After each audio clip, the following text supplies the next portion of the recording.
Ben, salut, c'est Coquelicot. Je viens d'écouter la vidéo que j'ai fait sur Alzheimer. Elle est vraiment naze. Elle est chiante à écouter parce que c'est pas fluide du tout. J'avais rien préparé. J'ai pas fait de vidéo depuis un moment, donc je suis intimidée par la caméra, par le fait de refaire des vidéos. Franchement, désolée. Je suis consciente que des fois c'est un peu lourd à regarder, surtout quand j'improvise et que je parle comme ça, c'est encore pire que le tirage de cartes en fait. Donc c'est pas la peine de me laisser des messages, comme il y a déjà une personne qui l'a fait sur mon tirage précédent, là, sur les gilets jaunes, sur l'acte 19, où il y a une personne qui me dit dans les coms que c'est pas fluide ou je sais pas quoi. J'en suis bien consciente, mais voilà, c'est l'idée qui compte.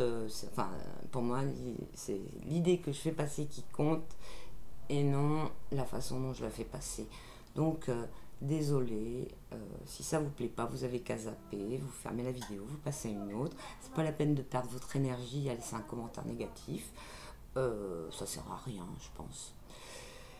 Voilà.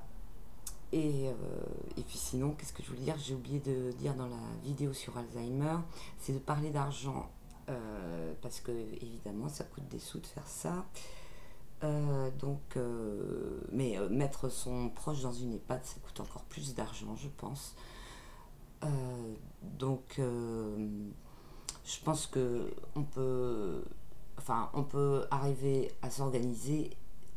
Par exemple, pour les personnes qui ont déjà certains moyens ou dont la personne qui a la maladie a certains moyens, puisque quand on va dans une EHPAD et que la famille n'a pas d'argent pour payer ou que c'est le bien de la personne qui est malade qui va être comment dire mis comment dire euh,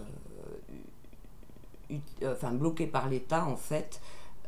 L'État va avancer la somme qui est réclamée par l'EHPAD, c'est-à-dire entre 2500 et 4000 euros par mois pour s'occuper de la personne âgée ou de la personne âgée qui a Alzheimer ou pas. Hein.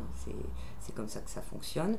Et en plus, c'est plus cher. Hein. Il y a des forfaits en plus. J'ai vu pour les gens qui sont malades d'Alzheimer, suivant le GIR, GIR 1, GIR 2, GIR 3, qui sont les paliers de perte d'autonomie, c'est de plus en plus cher.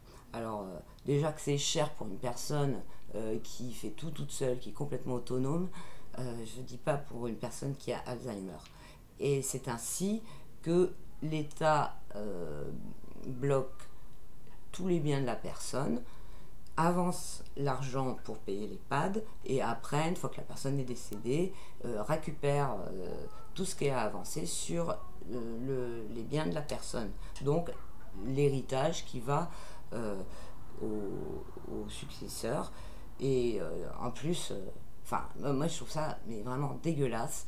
Par exemple, sachant que mes parents, ils ont, euh, ils ont investi dans le but de transmettre, que l'État arrive comme ça et mette la main sur les biens. Voilà. Donc pour moi, c'est une sorte de spoliation, de système de spoliation qui est complètement institutionnalisé.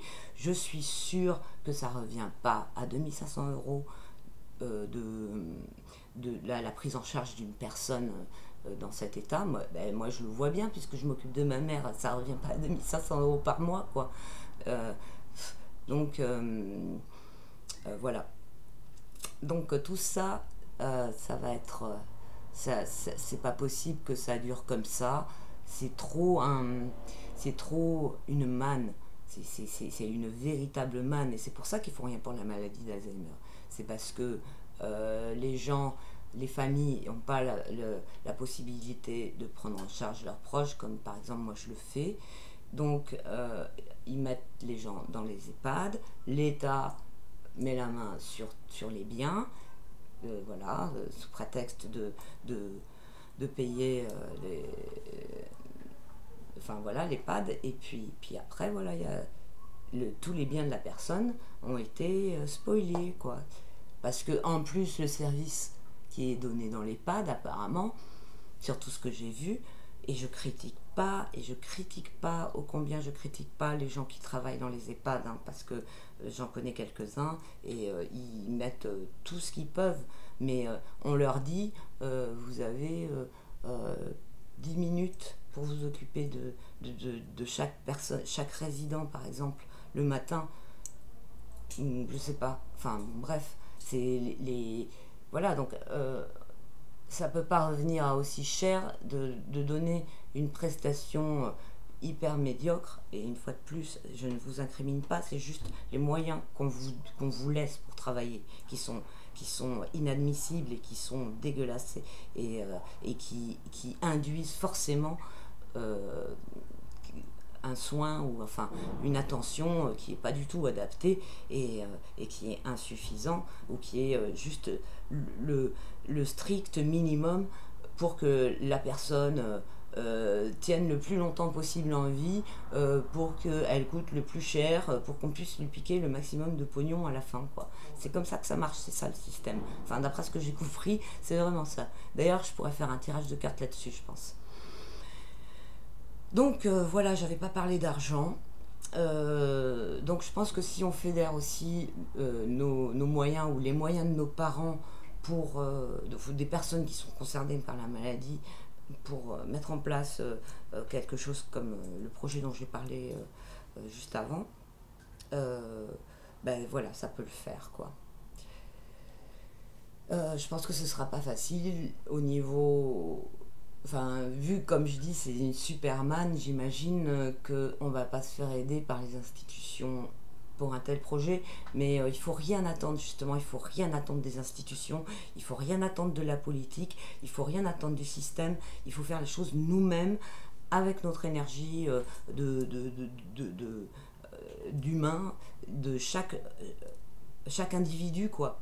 Et en fait, je suis sûre, enfin, si on prend un petit peu de distance, enfin de hauteur, et qu'on regarde où tout ça, quoi, où en est le monde et tout ça, on en est venu à un tel point d'individualisme et d'égoïsme, que de toute façon, la seule solution, c'est de se refédérer, et de